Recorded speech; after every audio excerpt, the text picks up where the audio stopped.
அனைவருக்கும் நமஸ்காரங்கள்.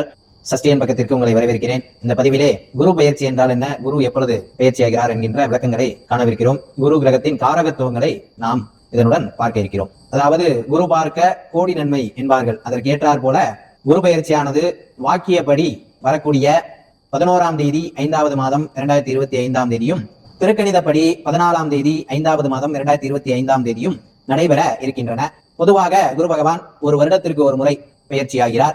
இந்த 2025ஆம் ஆண்டு குரு பகவான் ரிஷபராசியிலிருந்து மிதுன ராசிக்கு பெயர்ச்சியாகிறார். காலபுருஷ தத்துவப்படி 9ஆம் வீடான பாக்கியஸ்தானமும் 12ஆம் வீடான அயன சயன போகஸ்தானமும் குருவினுடைய வீடாக கருதப்படுகின்றது.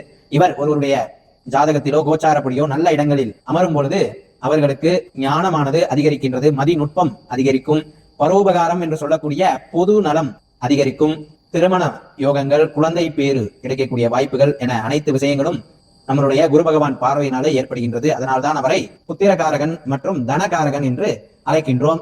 இவரின் பார்வை ஒருவருடைய ராசியில் மறையும் பொழுது பொதுநலம் குறைந்து தன்னலம் அதிகரிக்கும், திருமண தடைகள் போன்ற விஷயங்கள் ஏற்படும், வாழ்க்கையில் ஒரு முன்னேற்றம் அற்ற நிலையானது குருவினுடைய பார்வை மறையும் பொழுது ஏற்படும். இவரின் பார்வை இருக்கும் ராசியிலிருந்து 5, 7, 9ஆம் இடங்களை பார்ப்பார். இவருடைய அனுகூலம் கிடைக்க வியாழக்கிழமைகளிலே நவகிரகத்தில் இருக்கக்கூடிய குரு பகவானுக்கு சென்று 9 முறை சுற்றி நெய் தீபம் ஏற்றி கொண்டக்கடலை தானம் கொடுத்து வரவர குரு பகவான் பரிபூர்ண அருள் உங்களுக்கெல்லாம் கிடைக்கப்பெறும். இந்த குரு பயிற்சியிலே பரிகாரம் செய்யக்கூடிய ராசிகள் அப்படின்னு பார்த்தோம் அப்படின்னா மேச ராசி, மிதுன ராசி, கடக ராசி, விருச்சிக ராசி, மகர ராசி போன்ற ராசிகள் எல்லாம் இந்த குரு பயிற்சியினாலே சற்று பாதிக்கப்படுகின்றனர்.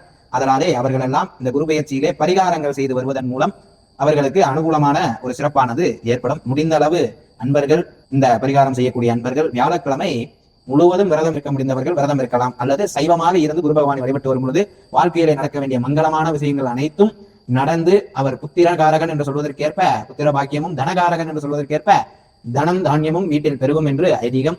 அதனாலே அனைத்து அன்பர்களுக்கும் இந்த குரு பயிற்சியானது நன்மையை தர வேண்டும் என்று பிரார்த்தனை செய்து கொண்டு அடுத்தடுத்த பதிவுகளிலே நம்மளுடைய இந்த சஷ்டியன் பக்கத்திலே 12 ராசிகளுக்கு உண்டான குரு பயிற்சி பலன்களை பதிவேற்ற இருக்கிறோம். அதனாலே பக்தம் என்பவர்கள் அதையும் கண்டு, அன்பர்கள் அதையும் கண்டு தங்களுடைய வாழ்க்கையை மேம்படுத்திக் கொள்ளுமாறு கேட்டுக்கொள்ளப்படுகிறார்கள். நிறைய அன்பர்கள் தனியாக ஜாதகம் பார்க்க வேண்டும் என்று புராணம் வாயிலாகவோ அல்லது தொலைபேசி வாயிலாகவோ அழைத்து தங்களுடைய ஜாதகத்தை தனித்தனி ஜாதகத்தை பார்த்துக் கொள்ளலாம். அது என்னுடைய பயோல பாத்தீங்கன்னா என்னுடைய போன் நம்பரானது இருக்கிறது. அதன் மூலம் என்னை தொடர்பு கொண்டு உங்களுடைய ஜாதகத்தை பார்த்துக் கொள்ளலாம் என்று தெரிவித்துக் கொண்டு விடைபெறுகிறேன். நன்றி, வணக்கம்.